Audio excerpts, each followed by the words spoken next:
Hi, I'm Cara Mariama Bolognese, Chair of the Winchester School Committee. And I'm Michelle Bergstrom, Vice Chair. I'd also like to welcome Dr. Frank Hackett, who brings to Winchester his vast experience as a superintendent and with MSBA projects, his steady leadership, and a strong and innovative team that has been leading the charge on our operations, communications, website, technology, finance, and strategic planning. We've come a long way towards more normalcy in fall 2021 compared to last year, when we opened in hybrid and remote models in the midst of the pandemic. The protocols we've put in place have been our North Star for us this year too, with masks for pre-K to 12th grades inside our school buildings, physical distancing, and staying home when sick. For example, with the dedication of our nurses led by Jen Markham and community member Jess Pfefferman, we are one of the first in the state to implement the Test and Stay program, which has helped students and staff stay in school this year. We've also rolled out weekly safety checks or surveillance testing across 3rd through 12th grades. Thanks to town meeting, we were able to fund the Dean of Student Life, K-5 Social Emotional Learning Coach, nurse, and Operations and Planning Project Manager. These positions have been critical in helping our students return to school, some after more than 18 months away from our buildings, and also for putting into place the infrastructure to run our schools smoothly and efficiently. Many factors still remain uncertain though.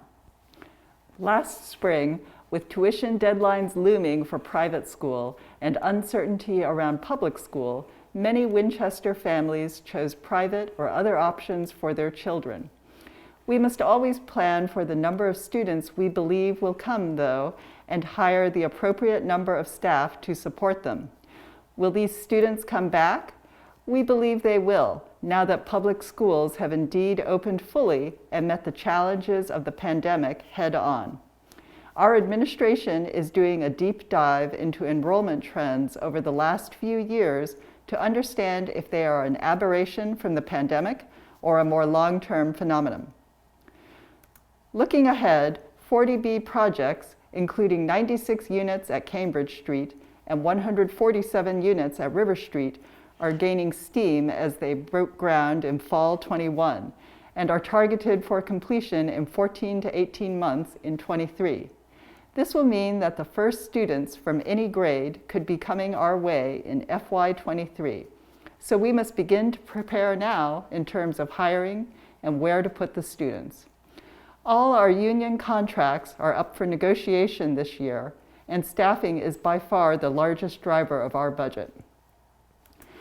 The COVID pandemic continues to affect our expenses for special education tuition, transportation, and professional services.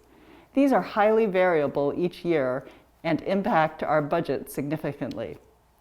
Federal funding has helped us supply PPE, air purifiers, nursing help, and a one-year part-time COVID coordinator, but this is limited, specific to certain items, and time-bound.